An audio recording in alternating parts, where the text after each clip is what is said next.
Apple just had their 14 and 16-inch MacBook Pro event, and I think we can all agree that even PC fanboys were blown away by the M1 Pro and the M1 Max chips. But with that said, there are 12 things that Apple hid from you when they did that presentation that I'm going to be sharing, both some positives and also some negatives, mostly on the negative side. There's enough positives.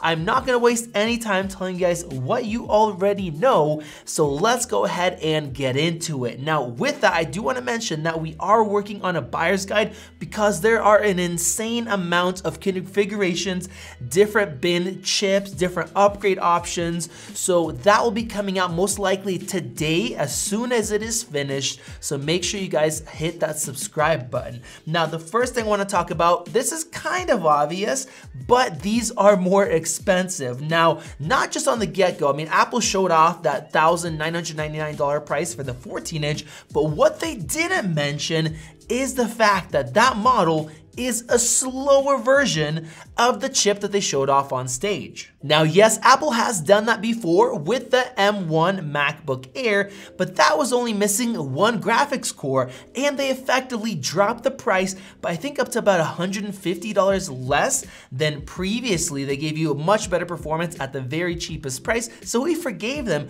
But this time around, they raised the price by $200 compared to the 4 Thunderbolt port model, and that one has 2 less cores for the CPU performance cores and 2 less graphics cores. Now that means that you're getting potentially up to 25% less performance cores and 20% less CPU performance compared to what they showed off on stage, and 15% less graphics performance. You actually have to spend another $200 more to get the full 8 performance cores in the 10-core CPU, and another $100 on top of that, or $300 more than their $2,000 price to get the full graphics cores. That means that that is a price increase of $500 compared to before, if you want to look at it the way of, them binning the chips. And is it worth spending the extra maybe $200 or $300 upgrading that 14-inch from its base price? Well, we will have to see, and we have both ordered, so make sure you guys are subscribed if you want to see that. But with that said, that is not the only upgrade you get if you spend a little bit more money, which leads me into number 2, and that is the power adapter. The batteries in this 14-inch MacBook Pro got 20% larger now compared to the 13-inch MacBook Pro, and Apple showed off being able to fast charge from 0 to 50% in 30 minutes, which is great, but what they didn't mention is that you need a 96-watt charger to do that, and the base model comes with a 67-watt charger. Now, thankfully, you don't have to buy the next bump up, the $2,500 configuration, to get that 96-watt charger. If you decide to upgrade even up to the 10-core non-bin CPU, but still the bin graphics, that includes that 96-watt charger for no extra price, which is good. But even if you don't need any extra performance other than the base model, you can actually spend $20 more to get that 96-watt charger to be able to fast charge this machine. Now, personally, my thought is, why even make a new 67-watt charger? It's a new charger, it used to be 61 watts, and then let people upgrade for 20 bucks more, and then if you upgrade anything else in terms of performance, you get that charger anyway. Seems like a waste. I think it should just be included, so make sure you at least spend that $20 extra. Number 3 is just how chunky these machines are. As soon as we saw them, we're like, wow, these things look so thick, but in fact, there are 2 things that weren't mentioned, both on the positive and on the negative. Now, the first one is just the fact that these machines aren't really that thick. It's just the shape that changes. It's no longer tapered, and that's because Apple's fitting in larger batteries, more components, better speakers, all of that into these, so the sides are a lot more flat, making them look a lot thicker than they are. In fact, the 14-inch model is actually slightly thinner than the previous 13-inch. Now on the 16-inch model, it is thicker, even though Apple said it's like 16.7 millimeters thin. It is thicker, but only by 4%. Now we do have a bigger difference in weight. The 14-inch model actually went up by 17%. It's actually heavier than the older 13-inch MacBook Pros back when we had ports, but for the 16-inch model, the weight only went up by 9%, at least the base rated weight. And that leads me into number 4, and that is something that is gonna be very interesting as soon as we get our hands on these, because this could be very significant, and that is, if you go for the M1 Max chip on the 16-inch, the laptop is actually heavier. It goes from 4.7 pounds up to 4.8 pounds. Now, what really gets me is that for the 14-inch, we don't have anything like this listed at all. And this has me thinking that we might actually have better cooling for the 16-inch model when you upgrade to that chip. And on the 14-inch model, it is all the same, which also means that we could have thermal throttling on the 14-inch and not have it on the 16-inch because Apple has more room to play with for the cooling. Now, of course, we did get 32 core graphics on a 14-inch and we got a 16-inch for those graphics, so we will be putting those head to head. It's gonna be very interesting to check out the thermals. If you guys wanna see that, make sure you have notifications enabled. Now, apart from that, you can basically get the same configuration for a 14-inch and a 16-inch model, which we have never gotten before. Not only were 13-inch MacBook Pros way less powerful than 15 or 16-inch models, but you couldn't get as much RAM and storage. But now you can get both of those. You can get 64 gigs and an 8TB SSD, the new ultra-fast 7.6 gigabytes per second SSDs on a 14-inch. Now, because of that, the price difference now is very little. We're talking only $200 difference if they're spec'd the same between a 14 and a 16. So now you can actually choose, do you just want the larger size? And be quiet, Siri. Do you want the larger size? Do you want to spend a little bit more? Or would you prefer something more compact, which a lot of people do? And fun fact, you can now spend up to $5,900 on a 14-inch MacBook Pro pre-tax.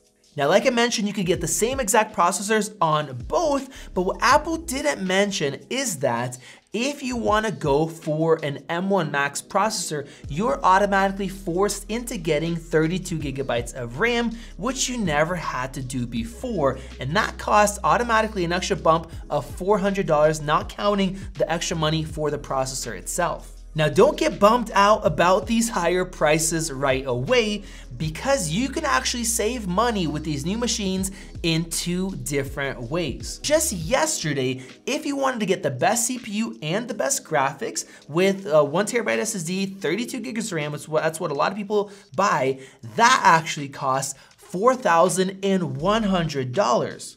But today, if you want the same configuration with the best CPU and the best graphics, you will spend $3,500, meaning you actually save $600 and you get a much better machine. And the second part of this that you have to keep in mind is even the 16-core base graphics for the 16-inch, those are more powerful than the 5600M that you would spend $4,100 on. And with that, unified memory is much more efficient than the standard memory, and the new SSDs are more than twice as fast. So a lot of you guys that had to buy 32 gigs of RAM, you no longer have to spend that amount of money. So if you count it this way, a $2,700 16-inch will be faster, way faster than that $4,100 model. Now, of course, because a 14-inch can support the same configuration, if you don't want that larger size, if 14.2 inches is enough for you, you can save another $200, meaning a MacBook this year can be up to $1,600 less expensive than the one you bought last time and a lot more powerful with extra ports, much better displays,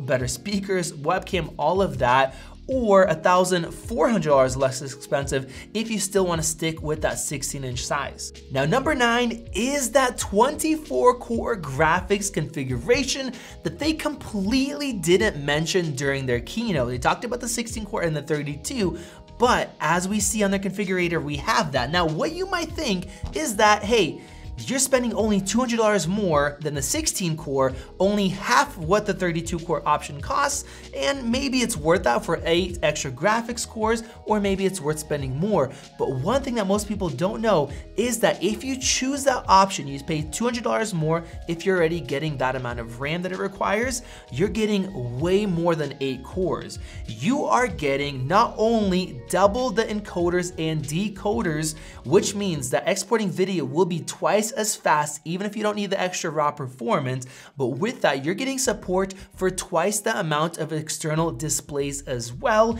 and up to twice the memory bandwidth as well. So for an extra $200 more, that just might be the best bang for the buck configuration. Because this is an M1 Max chip that is binned, that means that it's using the same cooler as the 32 core with probably either better heat pipes or more connectivity to cover that much larger M1 Max chip, meaning that it can actually run cooler and quieter potentially than the 16 core, definitely cooler and quieter than the 32 core. So this might just be the ultimate configuration. And I gotta tell you, we ordered not only a 16 core and a 32, but also a 24. I spent way too much money, but we will see how these compare once we get these in. I'm extremely excited to test them out. Now, something that's a little bit less exciting, definitely a bummer, is the fact that these new chips still have no support for Wi-Fi 6E, which was actually announced and certified almost 2 years ago,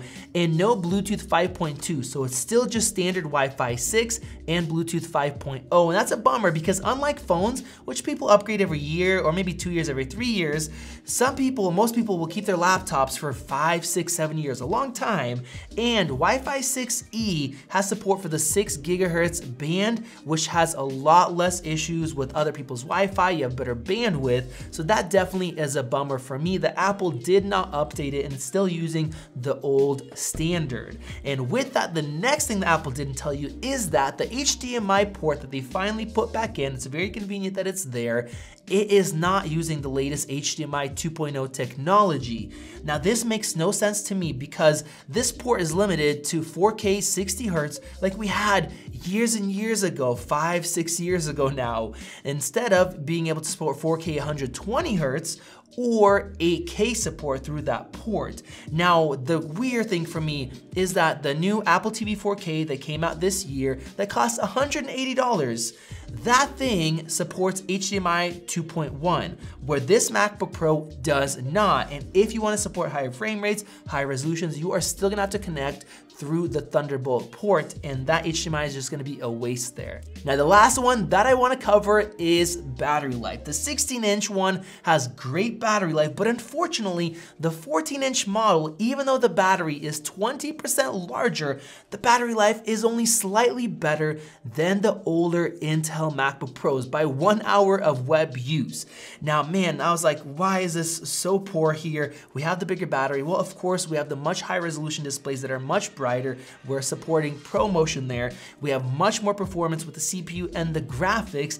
And because this is a 10-core chip, Apple, they got rid of 2 of the efficiency cores. So instead of 4 efficiency cores and 4 performance cores with the M1, we now have 2 efficiency cores and 6 performance cores for the non-binned model.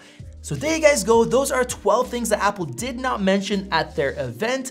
Of course, we are making that buyer's guide telling you guys which mistakes you should not make when you're ordering and which specifications and configurations we recommend for certain use cases. If you guys want to see that, click that subscribe button above. And with that, you guys can help us reach our goal of 1 million subscribers. Check out one of those great videos right over there. This has been Max, and I'll see you in the next video.